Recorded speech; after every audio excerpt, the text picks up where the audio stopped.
Hey friends, welcome to expert opinion. I am Bhavna from Uttar Pradesh. Friends, आज की इस class में हम चर्चा करेंगे प्रारंभिक शिक्षा के नवीन प्रयास। टारगेट रहेगा सुपर टेट 30+ क्वेश्चन का। तो प्रारंभिक शिक्षा के नवीन प्रयास से रिलेटेड आपके एग्ज़ाम में जो भी क्वेश्चंस पूछे जाते हैं उनके बारे में चर्चा इस वीडियो में हम करने वाले। फ्रेंड्स, आपको याद रखना है, इससे पहली जो क्लासेस थी उसमें मैंने प्राचीन काल में शिक्षा का अर्थ क्या होता है, प्राचीन काल में शिक्षा का क्या अर्थ होता है, इससे रिलेटेड क्वेश्चंस, इसके अलावा इस क्लास के कुछ इंपॉर्टेंट पॉइंट्स के बारे में चर्चा की थी। अगर आपने उस क्लास को नहीं देखा तो ज़रूर देख लीजिए। आज हम बात करेंगे आगे के टॉपिक्स की, आगे के पॉइंट्स की जो हमने डिस्कस नहीं किए थे। ठीक है, तो वैदिक कालीन शिक्षा, गुरुकुल शिक्षा, बौद्धकालीन शिक्षा, इसके बारे में हम चर्चा कर चुके हैं। हम बात करेंगे औपचारिक शिक्षा। औपचारिक शिक्षा की अगर हम बात करें तो औपचारिक शिक्षा का उद्देश्य सामान्य और आदर्शात्मक होता है, जबकि अनौपचारिक शिक्षा जो होती है उसका उद्देश्य वास्तविक, विशिष्ट और समयानुसार होता है। कहने का मतलब है, शिक्षा के औपचारिक साधनों के अंतर्गत वे संस्थाएं आती हैं जिनके द्वारा किसी पूर्ण निश्चित योजना के अनुसार बालक को नियंत्रित वातावरण में रखते हुए शिक्षा के संकुचित या निश्चित उद्देश्य को प्राप्त किया जाता है।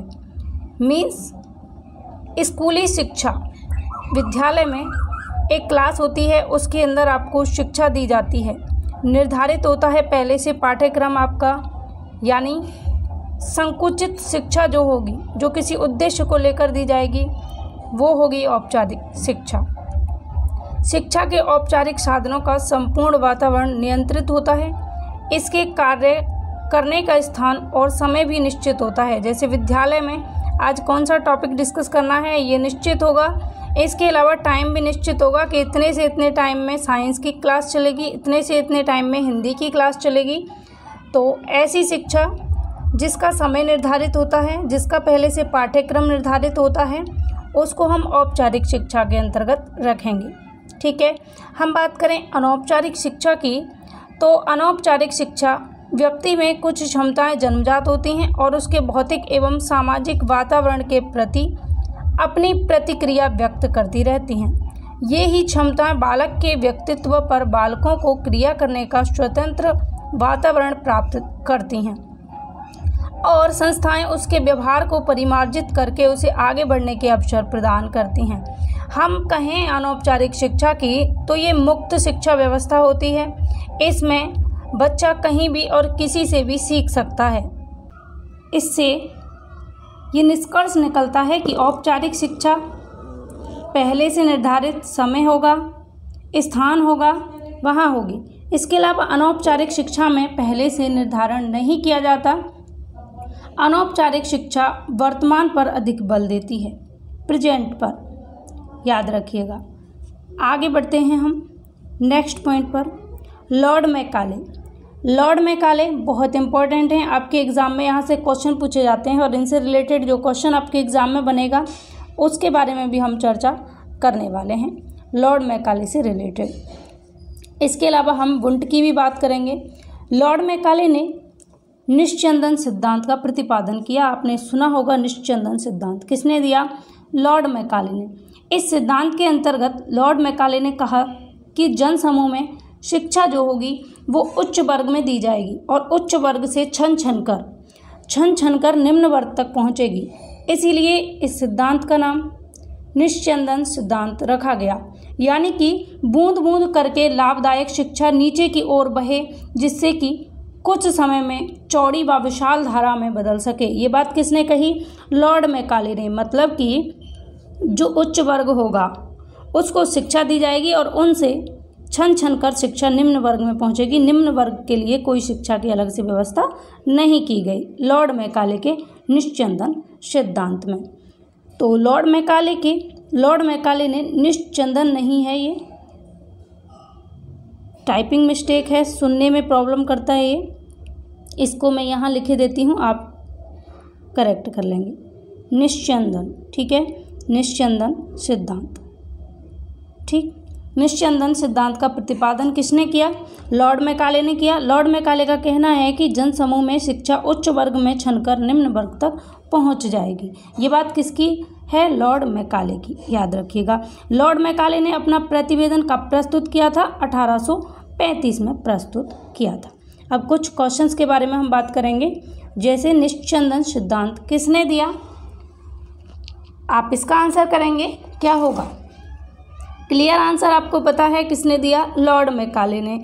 अभी तो मैंने आपको पहले से बताया तो आपको याद है, लेकिन आपको हमेशा याद रखना है निस्यंदन सिद्धांत को किसने दिया? लॉर्ड मैकाले ने दिया। और लॉर्ड मैकाले का कहना था कि शिक्षा को सिर्फ उच्च वर्ग में दिया जाए, उससे छन छन कर शिक्षा निम्न वर्ग में ऑटोमेटिक पहुंच जाएगी, इसलिए इसका नाम निस्यंदन सिद्धांत और इसको छनाई का सिद्धांत भी कहते हैं।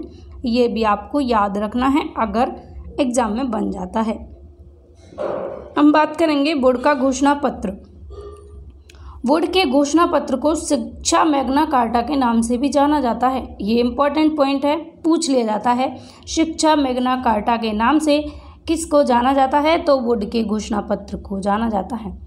वुड ने 1854 में अपना घोषणा पत्र जारी किया था। कब? 1854 यानी 1854 में 1854 में वुड का घोषणा पत्र जारी हुआ था। सन 1854 में बोर्ड ऑफ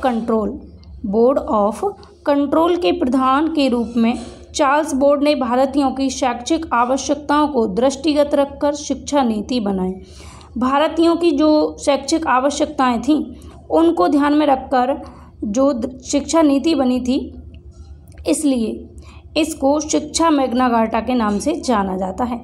अपने नवीन लक्ष्यों के कारण, क्योंकि शिक्षा की जो आवश्यकता थी भारत में, उसको ध्यान में रखकर शिक्षा नीति बनाई गई थी। 1854 के वुड के घोषणा पत्र में जो मैकाले ने कमियां की थी, उन कमियों में सुधार किया गया लॉर्ड मैकाले के घोषणा पत्र में, तो इसीलिए इसको शिक्षा का मैग्ना कार्टा के नाम से जाना जाता है। ठीक है, आगे बढ़ते हैं। आदर्शवाद, प्रकृतिवाद और प्रयोजनवाद, इन तीनों के बारे में चर्चा करेंगे। आदर्शवाद, प्रकृतिवाद और प्रयोजनवाद। ठीक है, आदर्शवाद की अगर हम बात करें तो आदर्शवादियों के अनुसार छात्र का पूर्ण विकास तभी हो सकता है जब वो अनुशासन में रहे। आदर्शवादी इस बात को मानते हैं कि विद्यार्थी को अनुशासन में रहना चाहिए, तभी उसका विकास संभव है। लेकिन आदर्शवादी ये नहीं कहते कि कठोर अनुशासन का पालन किया जाए, बल्कि ये कहते हैं कि ऐसा अनुशासन हो जिससे बच्चे पर प्रभाव पड़े, वो सीख सके। उनके अनुसार अनुशासन का तात्पर्य क्या है? नम्रता है, शिष्टता है, आज्ञाकारिता है और नैतिक मूल्यों का विकास करना ही क्या है? अनुशासन है। किसके अनुसार? आदर्शवादियों के अनुसार। आदर्शवादी जो हैं, इनके अनुसार विद्यालय के प्रमुख कार्य क्या हो सकते हैं? जैसे समाज में भावी स्वरूप का निर्धारण करना, समाज की नेतृत्व शक्ति के लिए नागरिकों का निर्माण करना, समाज की अनुपयुक्त परंपराओं का विरोध करना, जो उपयोगी नहीं है उन परंपराओं का विरोध करना और समाज सुधार के कार्य करना। कौन मानते हैं? आदर्शवादी मानते हैं। इसके अलावा समाज के विविध जो समस्याएं हैं उनका वैज्ञानिक समाधान करना, ऐसा कौन मानते हैं? आदर्शवादी मानते हैं। आदर्शवादी बोलते हैं कि प्रगतिशीलता होनी चाहिए। किसके अंदर? विद्यालय के अंदर। इंद्रियों का ज्ञान देकर के शिक्षा दी जानी चाहिए। आदर्शवादी इस बात को भी मानते हैं। समाज को नैतिक दृष्टि से उन्नति की ओर ले जाना चाहिए, ये बात भी आदर्शवादी मानते हैं। तो आदर्शवादियों के अनुसार बच्चा जो है अनुशासन में रहना चाहिए। आदर्शवाद में पाठ्यक्रम के अंतर्गत सूचनाओं को ज्ञान के रूप में, पुस्तकों को यंत्र के रूप में और महान विचारों को आदर्श के रूप में प्रयुक्त किया जाता है। अगर हम छोटे से शब्दों में, कम शब्दों में, संक्षेप शब्दों में कहें तो आदर्शवाद पाठ्यक्रम के अंदर उन समस्त विषयों को रखने पर बल देता है जिससे व्यक्ति, समाज, मानसिक, वातावरण या परिस्थितियों से सामंजस्य स्थापित करे, समायोजन करे और आध्यात्मिक मूल्यों का ज्ञान प्राप्त करे, और इससे व्यक्ति को खुद की आत्म अनुभूति होती है। इस दृष्टिकोण से जो आदर्शवादी हैं ये बोलते हैं कि ऐसा पाठ्यक्रम हो जिससे कि समाज का, वातावरण या परिस्थितियों का और मानसिक विकास पूरी तरीके से हो सके। अब हम अगर बात करें किसकी बात हम करेंगे, विभिन्न आदर्शवादी विचारों के द्वारा विभिन्न शिक्षण विधियों को अपनाया गया। कौन कौन सी शिक्षण विधियाँ थी जो आदर्शवादियों ने अपनाई? सुकरात ने प्रश्नोत्तर विधि को अपनाया, प्लेटो ने संवाद विधि को अपनाया, अरस्तु ने आगमन विधि को अपनाया और अरस्तु की ही आगमन और निगमन दोनों विधियां किसकी हैं? अरस्तु की हैं। अगर क्वेश्चन बन जाए कि आगमन निगमन विधि के प्रतिपादक कौन हैं, तो अरस्तु हैं। संवाद विधि के प्रतिपादक प्लेटो हैं। ठीक है, कैसे याद रखेंगे? एक ट्रिक सी बना लेंगे ऐसे, पशु, ठीक है, पा से प्लेटो और सा से संवाद विधि। ठीक, सुकरात ने प्रश्नोत्तर विधि, डबल पी कर लेंगे, पी से प्रश्नोत्तर, पी से PS कर लेंगे, पी से प्रश्नोत्तर और S से सुकरात, ठीक है, या SP कर लेंगे, S से सुकरात और P से प्रश्नोत्तर। ये जैसे आपको सहूलियत लगे वैसे आप याद करें। पेस्टोलॉजी अभ्यास विधि, हर्बर्ट निर्देशन विधि, फ्रॉवेल खेल विधि और हीगल ने तर्क विधि का प्रयोग किया। तो ये इंपॉर्टेंट विधियां हैं जो आपके एग्जाम में पूछी जा सकती हैं, आप इनको याद रखेंगे। ठीक है, इसके अलावा हम गिजुबाई बडेगा पर जाने से पहले बात करेंगे प्रकृतिवाद की और प्रयोजनवाद की। ठीक है, प्रकृतिवादियों के अनुसार विद्यालय कैसा होना चाहिए, इसके बारे में आपको जानना है। स्कूल के स्वरूप और व्यवस्था के संबंध में प्रकृतिवादी कहते हैं कि विद्यालय को प्रकृति के अनुकूल होना चाहिए, मतलब कि प्रकृति की गोद में बच्चों को शिक्षा देनी चाहिए। ऐसा कौन मानते हैं? प्रकृतिवादी मानते हैं। वास्तविक विद्यालय तो स्वयं ही प्रकृति हैं। जो वास्तविक विद्यालय हैं वो अपने आप में ही क्या हैं? प्रकृति हैं। फिर भी यदि औपचारिक शिक्षा देने वाले सामाजिक विद्यालय की कल्पना हम करें तो वह कृत्रिमता और औपचारिकता से विहीन होना चाहिए। कक्षा, वर्ग, समय सारणी, परीक्षा आदि का बंधन नहीं होना चाहिए। मतलब कि बच्चे पर कोई भी कक्षा का, कोई भी वर्ग का, कोई भी समय सारणी का बंधन नहीं रहना चाहिए। बच्चे को मुक्त रूप से प्रकृति की गोद में शिक्षा देनी चाहिए। विद्यालय में बालक और बालिकाएं दोनों को शामिल करना चाहिए, दोनों को शामिल करने की व्यवस्था हो, कोई भेदभाव न हो। प्रकृतिवादियों के अनुसार बालक में अनुशासनात्मक भावना विकसित हो और वे अपने प्राकृतिक स्वरूप के अनुरूप विकास कर सकें। ऐसा कौन मानते हैं? प्रकृतिवादी मानते हैं। प्रकृतिवादी हर्बर्ट स्पेंसर के अनुसार पाठ्यक्रम की रूपरेखा कैसी होनी चाहिए, जिसमें आत्मरक्षा संबंधी गुण विद्यमान हो, जीविकोपार्जन संबंधी गुण विद्यमान हो, संतति पालन संबंधी, सामाजिक, राजनैतिक और अवकाश के समय सदुपयोग के लिए संगीत और ललित कलाएं शामिल हों। ऐसा कौन मानते हैं? हर्बर्ट स्पेंसर मानते हैं। आपको आदर्शवादी, प्रकृतिवादी और किसके बारे में? प्रयोजनवादी और प्रयोगवादी, इन चारों स्कूल्स के बारे में पता होना चाहिए। बात करें हम प्रयोजनवाद की, तो प्रयोजनवाद से अभिप्राय होता है दर्शन की ऐसी शाखा जो किसी पूर्व सिद्ध सत्य को स्वीकार नहीं करती। इनके अनुसार सत्य का मूल्य व्यावहारिक होता है, यानी व्यावहारिक ज्ञान पर बल देते हैं प्रयोजनवादी। आदर्शवादी अध्यात्मवाद पर, प्रकृतिवादी कहते हैं कि प्रकृति की गोद में शिक्षा दो, लेकिन प्रयोजनवादी कहते हैं कि व्यावहारिक रूप से शिक्षा दो, मत प्रकृति की गोद में दो, मत आदर्शवाद को मानो, कोई अध्यात्म नहीं है। ये कहते हैं कि व्यावहारिक ज्ञान दो, क्योंकि जो मानव की आवश्यकता है उनकी पूर्ति के लिए और मानव की समस्याओं के समाधान के लिए सत्य की अवधारणा निहित होनी चाहिए। जॉन डेवी इस दर्शन के महान प्रतिपादक हैं। प्रयोजनवाद के महान प्रतिपादक कौन हैं? जॉन डेवी हैं, याद रखिएगा। जॉन डेवी के अनुसार ज्ञान तथा मस्तिष्क स्वयं में साध्य नहीं है बल्कि साधन है। इन्होंने मानवीय समस्याओं के हल के लिए वैज्ञानिक विधि को उपयुक्त माना क्योंकि ये प्रयोजनवादी हैं। ये प्रयोजनवाद पे बल देते हैं, यानी कि व्यवहार जो है वही है। ठीक है, प्रयोजनवाद का नामकरण अनेकों विद्वानों ने किया, जैसे चार्ल्स सैंडर्स पियर्स अर्थ क्रियावाद और व्यवहारवाद कहा।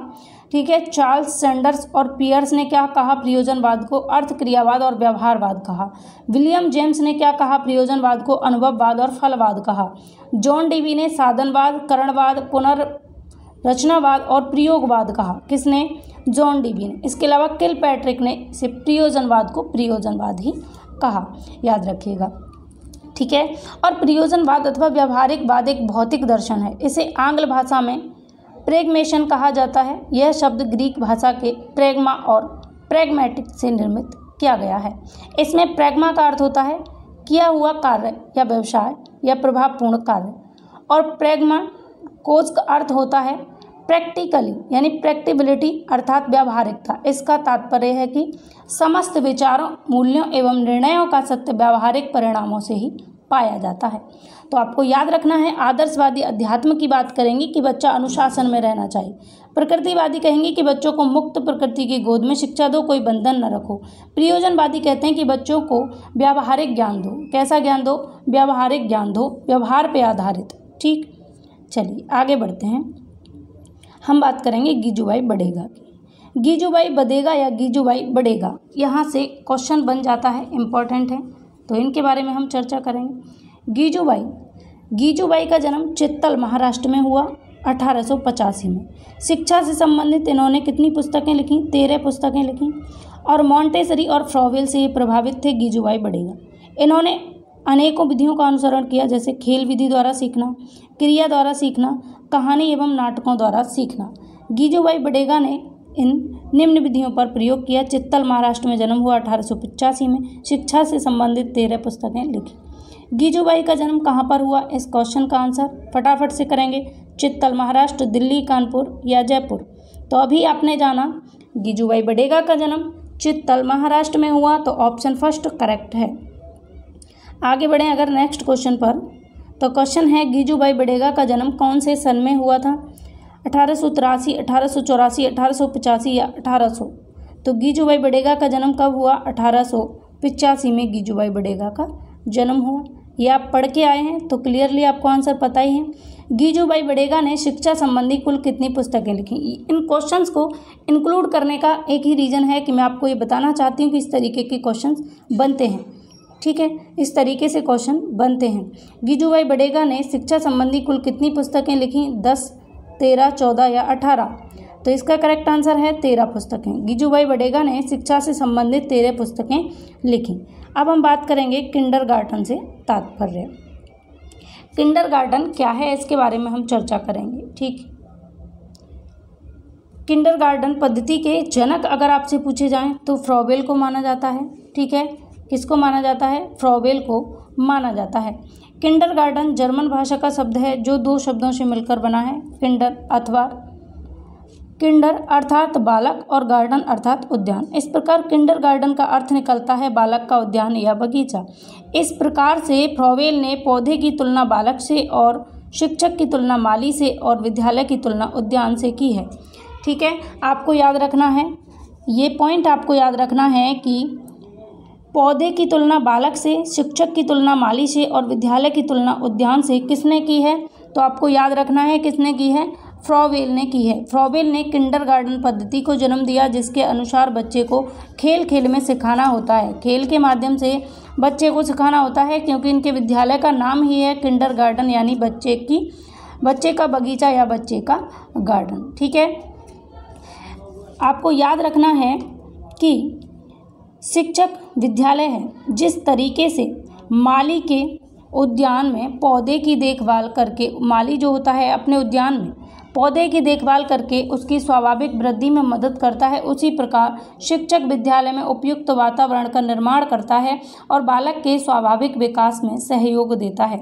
इसीलिए जो माली है उसकी तुलना किससे की गई है? शिक्षक से। जिस तरीके से माली पौधों को पालता पोसता बड़ा करता है, उनमें पानी खाद वगैरह देकर उनको पोषित करता है, उसी तरीके से एक शिक्षक अपने लर्नर्स का पालन पोषण करता है, शिक्षा देता है, उनके मानसिक विकास में वृद्धि करता है, उनके स्वाभाविक विकास में सहयोग करता है। आई होप कि आपको क्लियर हुआ होगा। हम बात करेंगे नेक्स्ट पॉइंट की, बाल श्रम निःशुल्क और अनिवार्य शिक्षा में बाधक। कि बाल श्रम जो है ये निःशुल्क और अनिवार्य शिक्षा में किस तरीके से बाधक है। भाई गवर्नमेंट ने तो नियम लागू कर दिया कि शिक्षा का अधिकार अधिनियम 2009 जो है, इसमें 6 से 14 वर्ष तक के सभी बालकों को निःशुल्क और अनिवार्य शिक्षा दी जाएगी, यानी कि शिक्षा के सार्वभौमिकरण को लागू कर दिया। पूरे देश के कोने कोने में बच्चे को शिक्षा पहुँचाई जाए, यही होता है शिक्षा का सार्वभौमिकरण। AIIMS of universalization of education. शिक्षा के सार्वभौमिकरण के उद्देश्य रखे गवर्नमेंट ने कि ज्ञानार्जन उद्देश्य होना चाहिए, भौतिक और मानसिक विकास होना चाहिए, बच्चे का बौद्धिक और मानसिक विकास होना चाहिए, शारीरिक विकास, नैतिक, चारित्रिक, सांस्कृतिक सभी तरीके के विकास बच्चे को होने चाहिए, यानी कि बच्चे का संपूर्ण विकास होना चाहिए। ये बात रख दी। लेकिन निःशुल्क और अनिवार्य शिक्षा क्या पूरी तरीके से पूरे देश में फैल चुकी है? इसका सार्वभौमिकरण हो चुका है? बिल्कुल नहीं। तो इसका रीज़न क्या है? इसमें बहुत सारे रीज़न हैं, जिसमें एक रीज़न है बाल श्रम। बच्चों से, छोटे बच्चे जो हैं 14 वर्ष से कम उम्र के बच्चों से अगर आप मेहनत का काम करवाते हैं, कोई कल कारखाने में लगाते हैं या कोई फैक्ट्री में लगाते हैं या कोई ऐसा काम करवाते हैं जो उनकी योग्यता के अकॉर्डिंग नहीं है, तो ये बाल श्रम कहलाता है। बाल श्रम नीति 1987 में घोषित हुई। ये क्वेश्चन पूछ लिया जाता है, बाल श्रम नीति कब लागू हुई, कब घोषित हुई? तो 1987 में घोषित हुई। ठीक है, 14 वर्ष से कम उम्र के बच्चों से अगर आप काम करवाते हैं तो इसको हम बाल श्रम की श्रेणी में रखते हैं। ठीक है, ये शिक्षा का जो अधिकार अधिनियम है 2009, जो कि 1 अप्रैल 2010 को लागू हुआ, तो निःशुल्क और अनिवार्य शिक्षा में ये बाधक बनता है। याद रखिएगा, बाल श्रमिक कौन होता है? वह बच्चा जो अपनी आयु का 14वीं वर्ष पूर्ण नहीं कर पाया और किसी दूसरे व्यक्ति के पास मजदूरी से लेकर अथवा बिना मजदूरी के भी काम करता है, वही क्या है? बाल श्रम है। क्योंकि इसका, और फिर बाल श्रम होने का रीज़न क्या है? जैसे अशिक्षा है, गरीबी है, जनसंख्या में वृद्धि है, लोगों को ज्ञान की कमी है, ये सारे रीजन्स हैं कि लोग बाल श्रम बच्चों से करवाते हैं। अब देखिए, बाल श्रमिक बनने का मुख्य कारण नहीं है। ऑप्शन है अत्यधिक गरीबी, अशिक्षा, जनसंख्या वृद्धि, प्रतिस्पर्धा। अब मैंने अभी आपको बताया कि बाल श्रमिक बनने के मुख्य कारण क्या हैं? अत्यधिक गरीबी, गरीबी होगी परिवार में तो छोटे बच्चों से काम करवाया जाएगा। लोग शिक्षित नहीं होंगे तो बच्चों से काम करवाएंगे, अगर एजुकेटेड हैं, वेल एजुकेटेड हैं, तो छोटे बच्चों से काम नहीं करवाएंगे। इसके अलावा जनसंख्या ज़्यादा होगी, तब भी जनसंख्या वृद्धि भी एक कारण है बाल श्रमिक होने का, लेकिन प्रतिस्पर्धा कहीं पर भी बाल श्रमिक होने का कारण नहीं है, तो हम डी ऑप्शन के साथ में जाएंगे। अब हम बात करेंगे वर्तमान में जनसंख्या शिक्षा। वर्तमान में जनसंख्या शिक्षा की क्यों ज़रूरत पड़ी और क्या समस्याएं हैं, इसके बारे में हम चर्चा करेंगे। ठीक है, राष्ट्रीय जनसंख्या नीति की घोषणा कब हुई? 16 अप्रैल 1976 को राष्ट्रीय जनसंख्या नीति की घोषणा हुई। हम बात कर रहे हैं कि जनसंख्या शिक्षा की आवश्यकता क्यों है। देखिए, शिक्षा के जो उद्देश्य हैं उनको प्राप्त करने के लिए 6 से 14 वर्ष तक की जो निःशुल्क और अनिवार्य शिक्षा है उसको पूरे देश में लागू करने के लिए, शिक्षा का सार्वभौमिकरण करने के लिए जनसंख्या शिक्षा की आवश्यकता है। क्योंकि जनसंख्या जब तक रुकेगी नहीं तब तक देश विकसित नहीं हो सकता। बहुत सारी समस्याएं पैदा होती हैं जनसंख्या वृद्धि से, जैसे जनसंख्या शिक्षा से प्रत्यक्ष संबंधित भ्रांतियाँ हो जाती हैं, छोटे परिवार के बारे में उपयुक्त अभिवृत्तियों की कमी हो जाती है, अध्यापकों की कमी भी रहती है, जनसंख्या शिक्षा से जो पाठ्य वस्तु है उसकी भी कमी आ जाती है। तो जनसंख्या शिक्षा देना बेहद ज़रूरी है। पहले क्या था, जब जनसंख्या शिक्षा नहीं थी लागू अपने देश में, तो लोग जनसंख्या वृद्धि को एक भाग्य समझ लेते थे कि ये अपना भाग्य है। लेकिन जैसे जैसे लोगों ने जनसंख्या शिक्षा पढ़ा, इसके बारे में जाना कि ये भाग्य नहीं है, ये हमारी अज्ञानता है, तब से जनसंख्या वृद्धि पर भी रोक लगी है। ठीक है, तो इसकी ज़रूरत क्यों पड़ी? क्योंकि वर्तमान समय में जनसंख्या का विरोध करना केवल हमारे लिए आत्मघाती है, बल्कि हमारे लिए ही नहीं बल्कि हमारे देश की सभी प्रकार की प्रगति की आशाओं को छीण करने वाली है। ठीक है, जनसंख्या वृद्धि। भारत के सभी शुभचिंतक ये अनुभव करते हैं कि जनता को जनसंख्या संबंधी कुछ शिक्षा अवश्य मिलनी चाहिए, क्योंकि महात्मा गांधी ने संतति के जन्म से मर्यादित करने हेतु ब्रह्मचर्य और आत्मसंयम को एकमात्र उपाय के रूप में स्वीकार किया। प्राचीन काल में भी गृहस्थ आश्रम में संयम पर जोर दिया जाता था, परंतु आजकल जनसंख्या को सीमित रखने का एकमात्र उपाय क्या है? परिवार नियोजन रह गया है। जनसंख्या शिक्षा भी इस दिशा में महत्वपूर्ण योगदान दे सकती है, क्योंकि लोग जागरूक होंगे। जनसंख्या शिक्षा से लोग जागरूक होंगे, इसलिए इसकी आवश्यकता है। क्वेश्चन है, जनसंख्या शिक्षा की आवश्यकता के कारण इसकी ज़रूरत क्यों पड़ी? तो राष्ट्रीय प्रगति के लिए, आर्थिक विकास के लिए, मानसिक संसाधन कुशलता के लिए, क्योंकि जब संसाधनों की कमी भी आएगी, जनसंख्या ज़्यादा होगी तो संसाधनों की भी कमी आएगी, इसलिए मानसिक संसाधन की कुशलता के लिए भी जनसंख्या शिक्षा की आवश्यकता है। परिवार नियंत्रण और कार्यक्रमों की सफलता के लिए भी जनसंख्या शिक्षा की आवश्यकता है। परिवार के नियोजन और योजनाओं को सफल बनाने के लिए भी जनसंख्या शिक्षा की आवश्यकता है। क्वेश्चन है, जनसंख्या शिक्षा आवश्यक है। जनसंख्या शिक्षा आवश्यक है जीवन स्तर एवं गुणवत्ता बढ़ाने के लिए, सबको रोजगार देने के लिए, पाठ्यक्रम में विषय बढ़ाने के लिए, बाल श्रम को बढ़ावा देने के लिए।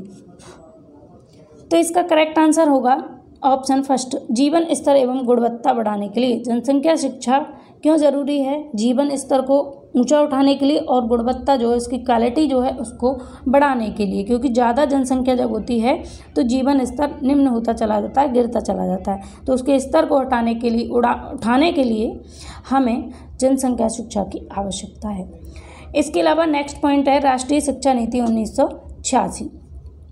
राष्ट्रीय शिक्षा नीति 1986 की अगर हम बात करें तो मई 1986 में नई राष्ट्रीय शिक्षा नीति लागू की गई, जो अब तक चल रही है। इस बीच राष्ट्रीय शिक्षा नीति की समीक्षा के लिए 1990 में आचार्य राममूर्ति की अध्यक्षता में एक समीक्षा समिति तथा 1993 में प्रोफेसर यशपाल समिति का गठन किया गया। राष्ट्रीय शिक्षा नीति 1986 जो है, इसमें संशोधन कब हुआ? अगर ये क्वेश्चन आ जाता है तो 1992, अगर ऑप्शन में 92 ना हो तो 1993 के साथ में आप जाएंगे। तो फ्रेंड्स, आज की क्लास आपको कैसी लगी कमेंट करके ज़रूर बताएं। अच्छी लगी हो तो लाइक ज़रूर करें और अपने फ्रेंड्स के साथ में शेयर करें। चैनल को पहली बार विजिट कर रहे हैं तो चैनल को सब्सक्राइब करके नोटिफिकेशन आइकन को ऑल पर क्लिक करके रखें। इसके अलावा एक इन्फॉर्मेशन जो मुझे आपको देनी है, आपने अगर हमारे टेलीग्राम ग्रुप को ज्वाइन नहीं किया है, मिशन सरकारी मास्टर, इसको ज्वाइन कीजिए। यहाँ पर आपके लिए जो भी क्लासेस होती हैं उससे रिलेटेड टेस्ट कराया जाता है। जैसे आज की क्लास है, इससे रिलेटेड मैं आपके लिए प्रैक्टिस कराऊंगी कुछ क्वेश्चंस की, तो उसको ज़रूर अटेंड करें। पसंद आएगा आप एक बार ज्वाइन करके देखिए मिशन सरकारी मास्टर। अगर आपको पसंद आता है तो आप रुकिएगा, अन्यथा आप लेफ्ट कर सकते हैं, ये आपके लिए अपॉर्चुनिटी है। तो चलिए मिलते हैं अगली वीडियो में, तब तक के लिए बाय बाय, टेक केयर, आप अपना ख्याल रखें।